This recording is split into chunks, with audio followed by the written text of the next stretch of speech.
All right, guys, welcome to another episode of Puckin Around. I'm Cody Pucks, and today we're going to be talking New Jersey Devils. First, I want to shout out Max Air Jordan. He's been helping me a lot with the thumbnails on these videos. I also want to shout out Dan from Australia. He's been helping me with the banners, all the artwork. This is, like I said, this is the first time I've done something like this, so I need all the help I can get, so I appreciate those guys. Today I got my Devils shirt on. Today we have some New Jersey Devils analysis, and we have our guy Singsy here. Singsy, how we doing? I'm doing great, Cody, man. I listened to the first two episodes, as this thing gets going. It's so funny, like the way you were talking about it and getting the community together over the summer where, clearly we all need a break from hockey. I put this jersey on. I'm like, kind of smells a little bit. It's a little musty. It was in my closet for a couple weeks. But, brother, it's wonderful to be here and psyched for the show. And I really appreciate you asking me to come on. Yeah, well, I appreciate you. I guess let's get started. How I kind of realized who you were. So I was always a big Spittin' Chicklets fan. I watched their episodes every Tuesday morning. I couldn't wait to fire it up on the way to work, listen to work, and then kind of throughout the week, I just go back and forth. And sometimes I'll be hanging out with a girlfriend. I'll say, "Hey, I need to go for a drive, finish up the episode." Right. Singsy is famously known for the Spittin' Chicklets chat moderator. He does that, and he also does game notes on Fridays with Merles and Colby. Kind of talk about how you got into that, how you started listening to Spittin' Chicklets, and just your experience, coming up throughout that whole experience. Yeah, I mean, those guys are so great. I think like a lot of people, I kind of notionally known about Chicklets. This is pre-COVID, listened to episodes, whenever I could. And then COVID came around, and I think all of us were like just kind of starved for connections and connectivity. For me, I was working in Silicon Valley out of my house here in Virginia, so I was very isolated, and I was walking and exercising, but if you remember, you couldn't really contact people too much. You had to keep your distance. So through that isolation, I really got into Chicklets more and more, and went back, and everything was on Spotify, and I kind of listened to episode 1 all the way through, got really engaged currently with what was going on. And then at the same time, I started kind of going back and forth a little bit, messaging with Merles, who I just think the world of. He's just a wonderful human being.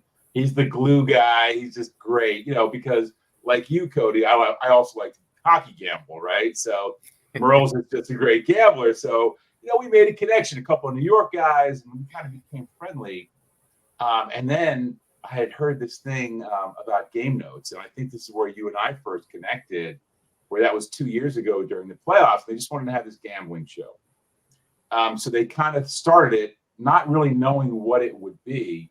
And then just because it was such a great show, and the community is so strong, and Colby and Grinnell and Merles and, everyone, it just became this, it organically grew into this behemoth with just tons of, connection with the fans, and they would shout out, and they would bring guests on, and Biz came on, and Whit, and then all the different Keith Yandel, and all the regular guys that we just love.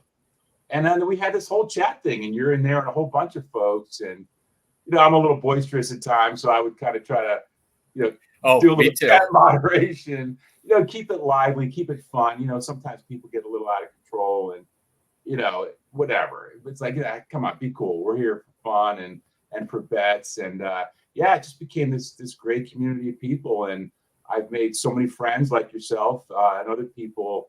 And it's really grown into something special. So I hope they can keep going next year. And since then, now Colby's on TNT, and Biz has blown up. He's the biggest thing.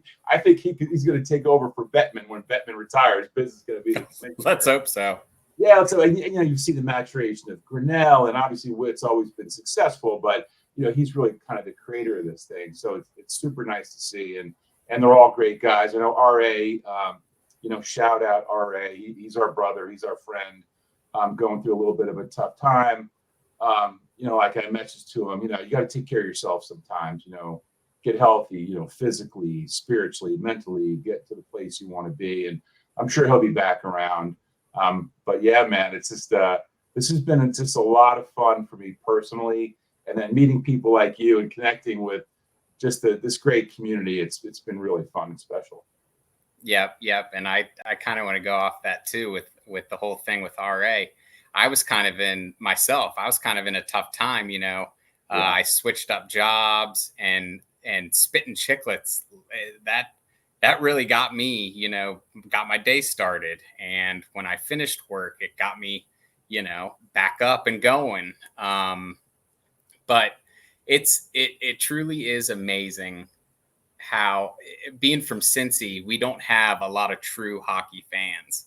So just hopping on Twitter, everybody always says like, oh, I'm going to do this, I'm going to do that. But actually just putting myself out there and getting into it, and then just kind of seeing it balloon and meeting people, like you said. And it's it's a bunch of internet people, but we're all buddies. And at the end of the day, as guys, that's all we need in life is just there's nothing that I enjoy more than talking hockey with the guys.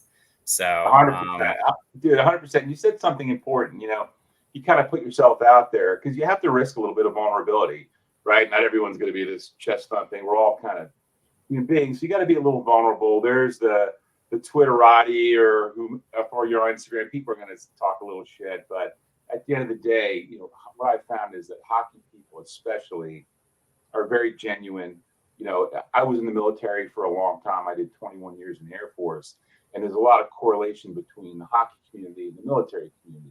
That bond, you kind of a mission orientation, you have some shared kind of beliefs and, integrity and fair play. And I mean, you see hockey guys, they shake hands at the end of the game. Right? You don't see you see a couple of football guys getting in the prayer circle. Baseball guys are like fingering each other, but the hockey guys, as tough as it is, and as battling as it is, and as brutal as it is. And look, as fans, like I hate some of those guys in the opposition, but what kind of warms the old cockles is at the end of the game, like the guy I hate and the guys I love are mutually respecting each other. It's a great life lesson. And now I've got my own little grandson playing hockey, and it's a bond for us too. I can talk about values and fair play and doing the right thing. So yeah, dude, I just absolutely love this community. I'm thankful for it every day. Yeah, same here. So let's get into the Devils. Last year, we'll start with last year, plagued by a lot of injuries. The year prior, made the playoffs, maybe a little bit of a surprise to make the playoffs. And maybe even a little more of a surprise coming back against the Rangers in that series, won a playoff series. Jack Hughes was flying around, put the league on notice, 99 points, I think, that year. Sorry, Pasha. Yeah. Talk a little bit about that season or this past season, just kind of going from maybe being a year or two ahead to injuries this year and kind of falling back down. Yeah, I went on the Empty Betters podcast, and another couple of just great guys that are part of our community, and we had a really nice conversation. The Devils went from being the best story in the NHL, right? The young upstarts, everyone was thinking, maybe a playoff spot. Then they come out and they just dominate. The offense is clicking. Lindy Ruff is in his element. There was relative health there. There was good enough goaltending, although you could kind of see a little chink in the armor with the goaltending 2 years ago, but we all thought those young guys would get better. And certainly, with Nico Keisher, the year he had, just such an all-around player. And Dougie was healthy. And, it was just a fun team. It was a high-energy team. And then when they went on that one winning streak, of course, the league kind of screwed them over with Toronto. But that was just like the best 2 weeks of my life. Like other than really cool family stuff that's happened, I do not remember a better time. It was just win after win. So you're just soaring. Then my daughter, my one and only child, I have a daughter, she gets married during the playoffs, and she got married during Game 5. It was that night. So I went on Game Notes, and I'm like, I was kind of like, I was hoping the Devils would lose in a way that I could come back and see the win.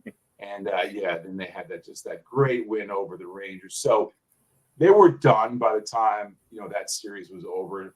That was like, okay, that's as far as this team's going to go. But you really thought coming into this year that they're a cup contender. I mean, they had a good offseason. Everybody was healthy. The offseason, everybody is super excited, right? But you basically had that same core. And then they added a couple of pieces here and there. And you're just thinking it's just going to be this special, special deal. But then in hindsight, it just didn't work out. The injuries, dude, were the killer. You said it. When you lose Dougie Hamilton, your number one D. When you lose Jack Hughes, and I was at that Hughes and Bedard game when they both got hurt. Mm-hmm. And then, Nico went down for a period of time. Siegenthaler was like breaking his foot. And then, everyone turned on Lindy. And, God, it was just and the goalies were just brutal. So we went from being the best story in the NHL to being the worst story in the NHL.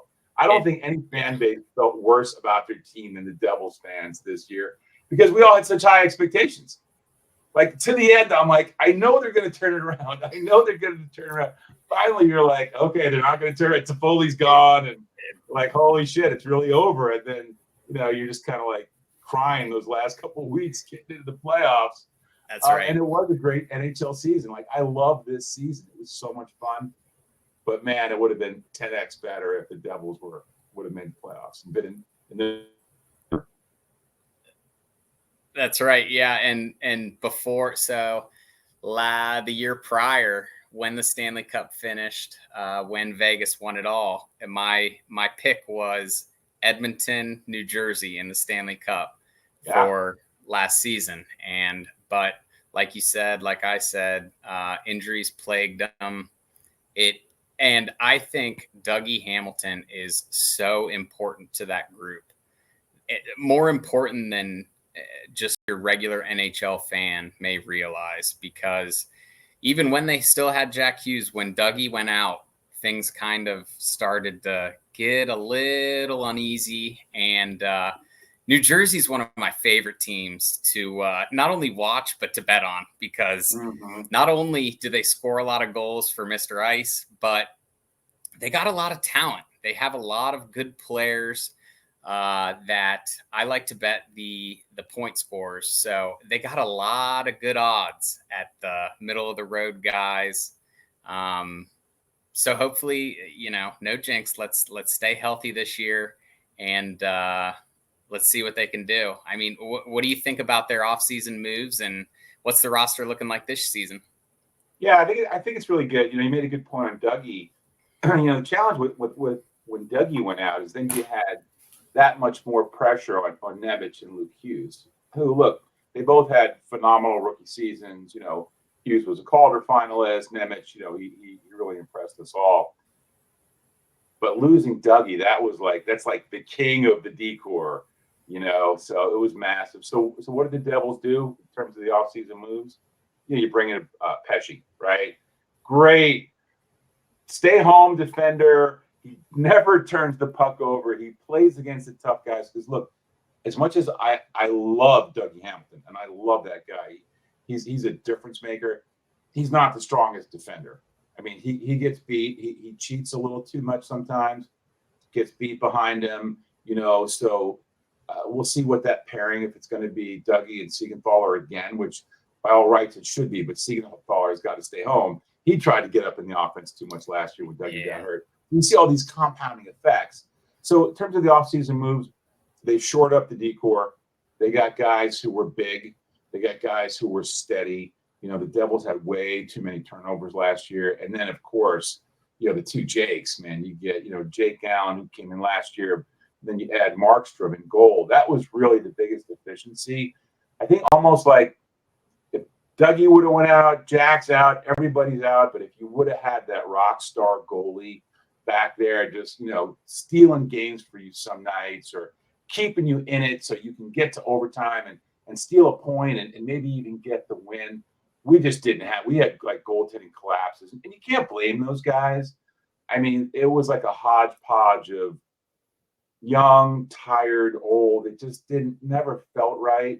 and it was compounded by the defense got the young defense, then the defenders not staying home. And then, look, I know it's not easy to talk about, but Mikey McLeod was the best defensive center the Devils have had last year and probably in the last 10 years.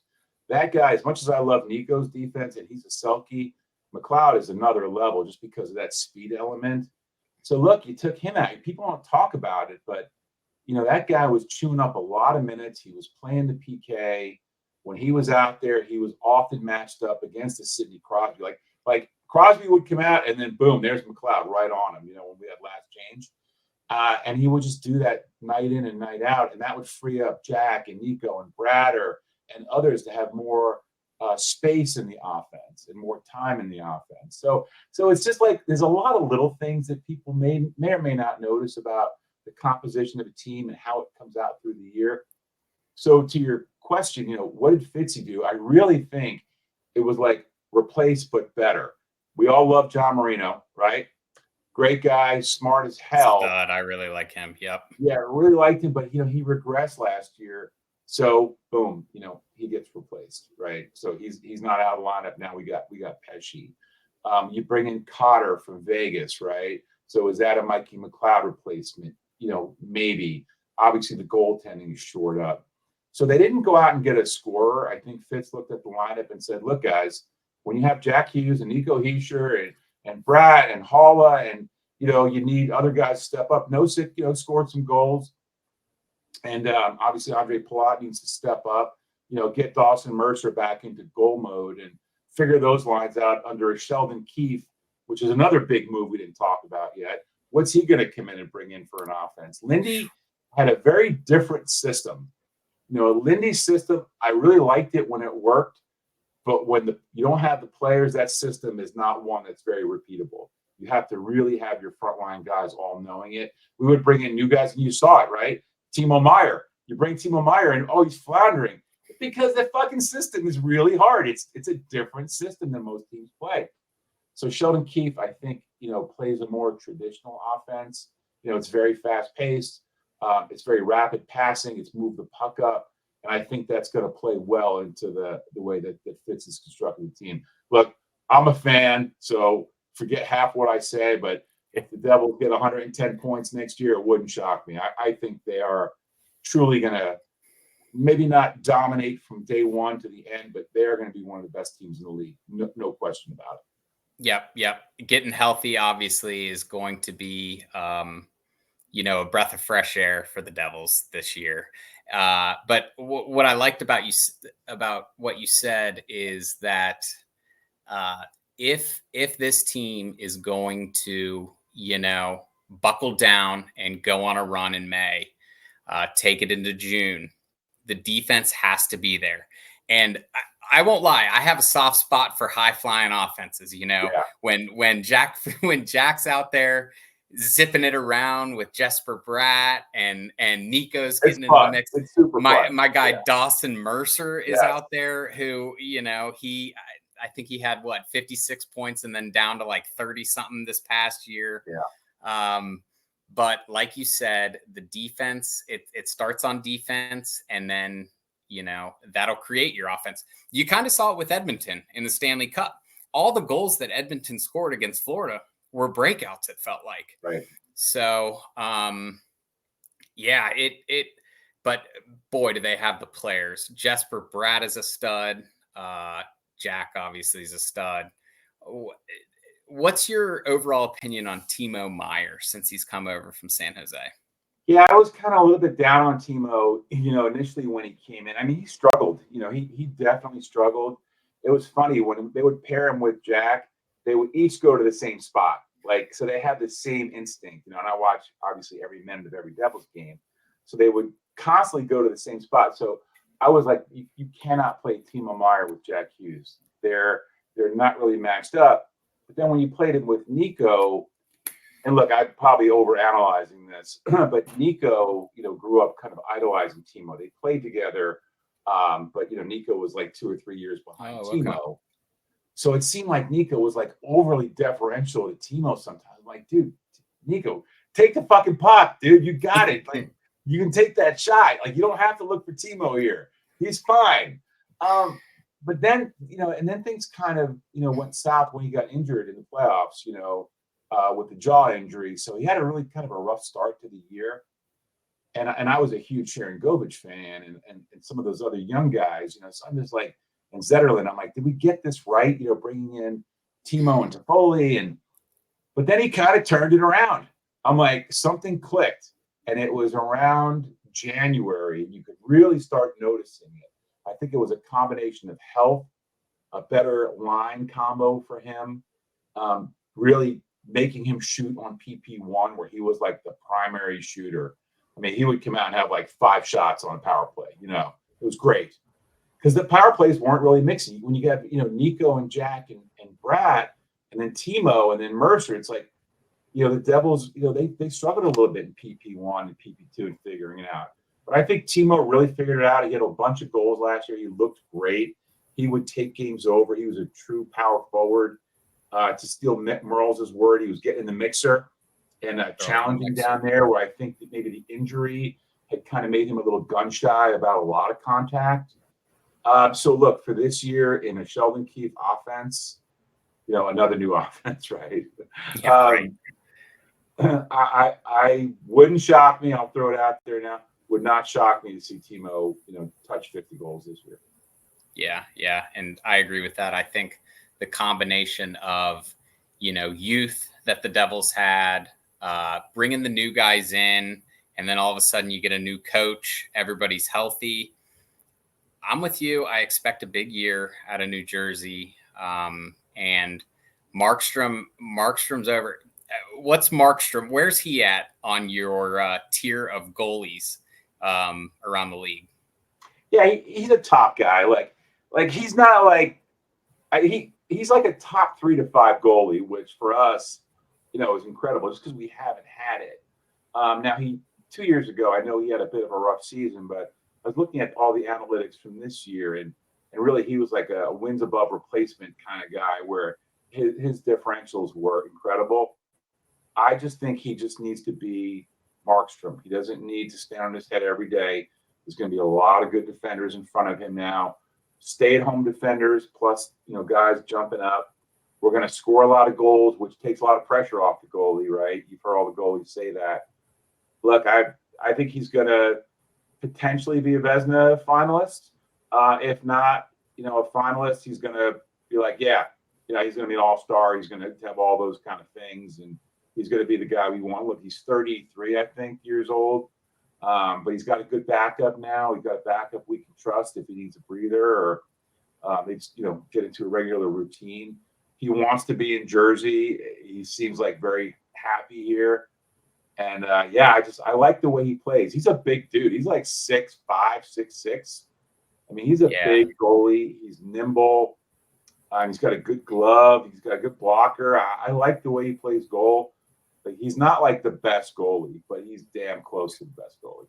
I think, and I think there's, everybody always. I'm not huge on an A1 goalie per se.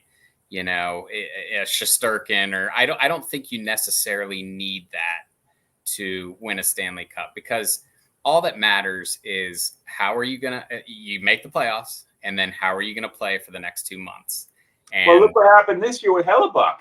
I mean, Hellebuck was my favorite regular season goalie. Perfect example. Love that guy. Love him. He gets in the playoffs, and I don't know if it was him or the team, a combination, and guys weren't scoring. Maybe guys were dinged up, but that was not a very strong playoff performance there off of the guy that won the hardware. It's a tough one. It's a tough position. It really is. Yeah. Well, he probably had a sore neck whipping it around trying to keep up with the speed of Colorado. I mean, but So before we go, give us a player or two for the Devils this year that maybe somebody doesn't know about, or maybe they do, that you expect to either bounce back or show up and make a pretty big impact on the team. Yeah, I think it's not going to be a surprise to you, clearly, because he's your guy as well. But look, Dawson Mercer, he had a down year. I think a lot was expected of him. I think they moving him down to the third line was just a mistake. They put him with like a slow line. Would you put him back? What was it? The Tatar, Heischer, Mercer line was great. I don't think that's going to happen again. But I want to see him in the top six role, comfortably in the top six. I think he does. He's a 200-foot player. He's a good scorer. He's a finisher. He plays down low. He gets in the mixer, and he's got a decent shot. So I think Dawson Mercer is one for sure. And then look, for me, I'm really looking forward to see the maturation of Luke Hughes. That's a guy that could potentially come in and look at his brother. Man, he's a freaking specimen. He's way bigger than his brother. Yep. So, is Luke Hughes, I think he had 55 or 56 points as a rookie. Not being the number one guy, kind of sliding back where, so I'm not sure how the power play is going to work, for the top defender. But I think partnering him with Pesci, who's a stay-at-home defender, freeing Luke to jump up. Free him up, yep. Dude, I just want to watch Luke Hughes this year. If you said you could only watch Luke Hughes for the first 10 games of the season, your eyes cannot watch the other player, I'd be like, I'm down with it. I want to see this kid. I think he's Makar. He's the next Makar. So we'll see. I really like Luke Hughes' game. And like I said earlier, I have a soft spot for scoring defensemen that put the puck on net because I look at those point scorer odds and boy, does Luke Hughes look good to get a point at plus 120 every night. Whew. Oh, dude, I had so many PP points on him last year. It was great because those were 280, 300, plus 280, plus 300. And yeah, he was amazing. And yeah, he's a real talent. He knows how to move that puck around and move it quickly. So I expect a lot of scoring. I'm not saying he's going to be a 100-point scorer, but yeah, certainly I think 70 is a possibility this year. Yeah. All right. Well, good luck to your Devils this year. Thanks, I will be watching. Probably my two favorite teams other than the Senators are the Devils and the Canucks, the first two teams that we feature in this series. Before we go, the Spit and Chicklets, Whit has a bet with Pasha. This is the last year. Will Jack Hughes eclipse the 100-point mark? He stays healthy, and it's a walk. He'll hit 100 points at the end of March, because he had 99. Before. It just, Jack Hughes. He came up to the league super early. He's not the biggest guy, and then we didn't have the defenders to protect him. So I think that's part of what Fitz is saying. Hey, you're not going to fuck with Nico or Brad or Jack, because we got these. Stallions back here, they're going to take care of business. So I'm hoping he stays super healthy this year and he will 100% eclipse 100 points. That bet's a loser for Whit, and he knows it. I hope so, man, because I love watching him skate around and I'll be taking him over 1.5 points, hopefully a lot this year if he's healthy. Again, thank you, Singsy. This was fun. We will be in touch for sure this year. And talk to you soon, brother. Great. Thanks a bunch, Cody. I really appreciate it, man. Talk to you.